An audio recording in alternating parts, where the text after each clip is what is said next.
डुमरिया में भारतीय जनता पार्टी का सामान्य सांगठनिक बैठक आयोजित की गई, जिसकी अध्यक्षता प्रखंड अध्यक्ष संजीव पाठक ने की, जिसकी शुरुआत राष्ट्रीय गीत के साथ किया गया। इस कार्यक्रम में औरंगाबाद सांसद सुशील कुमार सिंह पहुंचे, जहां भाजपा में दर्जनों कार्यकर्ताओं ने पार्टी सदस्यता ग्रहण की एवं उपस्थित लोगों को अंग वस्त्र देकर सम्मानित किया गया। वहीं उन्होंने कार्यकर्ताओं को संबोधन करते हुए कहा कि आज डुमरिया 2014 की डुमरिया नहीं रहा, अब यह विकास की ओर अग्रसर है। वहीं जिला अध्यक्ष धनराज शर्मा ने कहा कि डुमरिया प्रखंड में कुल 90 बूथ हैं, जिसमें 85 बूथ पर प्रमुख कार्यकर्ता नियुक्त हैं, अन्य के लिए नाम मांगा गया है।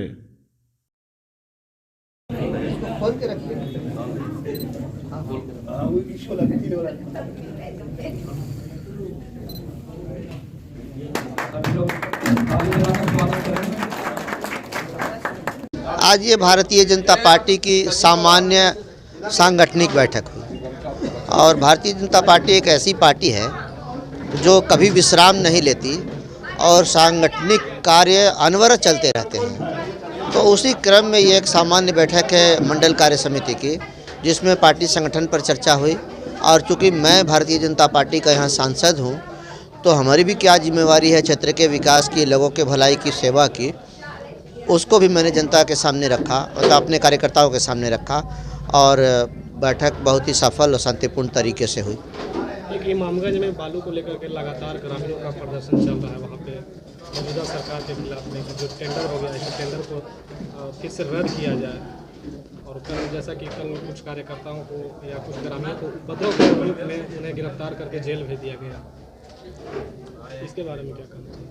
आपने देखा और सुना होगा, मीडिया में भी ये खबर छपी भी है, सोशल मीडिया पर भी काफ़ी ये प्रचारित हुआ है कि मैंने माननीय मुख्यमंत्री बिहार को एक पत्र लिखा है कि मोरहर नदी में बालू के उठाव के लिए जो टेंडर हुआ है उसे अविलंब रद्द किया जाए। मैंने उस पत्र में ये कहा है कि मोरहर नदी केवल एक नदी मात्र नहीं है, ये नदी इस इलाके के और कई प्रखंडों के लाखों किसानों के जीवन की धारा है। ये नदी सिंचाई के लिए भी पानी देती है, सैकड़ों 50 पैनों के माध्यम से, और साथ साथ पीने के पानी की भी व्यवस्था इसी नदी के माध्यम से होती है। इस नदी में पानी होता है तो चापाकल चलता है, यानी ये नदी अन्न और जल दोनों देती है इस इलाके और कई प्रखंडों के लोगों को। इस नदी में वैसे भी बालू कम है और वो भी यदि उठ गया तो फिर ये नदी सूख जाएगी और पूरा इलाका वीरान हो जाएगा। किसानों के पास खेत तो होगा लेकिन खलिहान नहीं लगेगा। दूसरी बात हमने ये कहा है कि ये जो सिंचाई की व्यवस्था है, पैन की व्यवस्था, ये किसी सरकार ने नहीं दी है, किसी सरकार ने नहीं बनाया है, ये तो प्रकृति के द्वारा दी गई सौगात है। किसान अपनी मेहनत से बालू का बांध लगाते हैं और फिर पानी को नदी से पैन में ले जाते हैं और अपने खेतों तक पहुंचाते हैं, सिंचाई लेते हैं। तो जो व्यवस्था सरकार ने दी नहीं है, की नहीं है, उस प्रकृति प्रदत्त व्यवस्था को छीनने का अधिकार भी सरकार को नहीं है। मैंने अपने पत्र में यह भी कहा है। और सबसे आपत्तिजनक तो और ये भी है कि इसका विरोध करने वाले शांति प्रिय लोगों, जिन लोगों ने शांतिपूर्ण तरीके से अनशन किया, उनको झूठे मुकदमों में, ठेकेदार के गुंडों के द्वारा किए गए झूठे मुकदमों में फंसाकर जेल भेजा जा रहा है। ये बहुत ही तानाशाही प्रवृत्ति है, ये एकदम से अमानवीय भी है।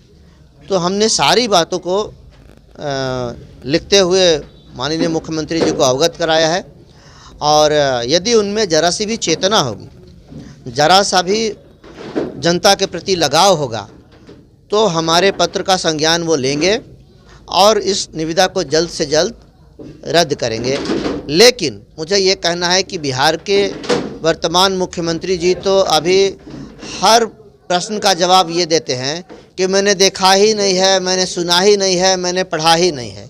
तो ना किसी का वो पत्र पढ़ते हैं, ना किसी का बयान को सुनते हैं, ना किसी के द्वारा कही गई बात का संज्ञान वो लेते हैं। और जब इसी विधानसभा क्षेत्र के बांके बाजार प्रखंड में आए थे तो किसी जनता से नहीं मिले, स्थानीय मीडिया कर्मी से नहीं मिले, यहाँ तक कि मिलने के लिए जो लोग चाह रहे थे उनको दिन भर के लिए जनप्रतिनिधि को थाना में भी बंद रखा गया और रात को छोड़ा गया, जिला परिषद के सदस्य को। तो जो मुख्यमंत्री जनता से नहीं मिले, जनप्रतिनिधियों से नहीं मिले, उनको गिरफ्तार करा दे, स्थानीय मीडिया के प्रतिनिधियों से नहीं मिले, वो इस तरह की व्यवधान यात्रा करके क्या जनता को देना चाहते हैं, ये हम नहीं समझ रहे हैं। हमने कल खनन विभाग के सचिव से भी बात की है। माइन सेक्रेटरी को हमने फ़ोन पर कहा है कि जितना जल्दी हो सके आप इस निविदा को रद्द करिए, ताकि इलाका सुरक्षित रह सके, किसानों के खेत में पानी की जो प्रकृति के द्वारा प्रदत्त व्यवस्था है वो कायम रहे। उन्होंने मुझको कहा तो है कि मैं एक विभागीय टीम भेजूंगी और जांच कराकर उसकी जो रिपोर्ट आएगी उसके आधार पर कार्रवाई करूंगी।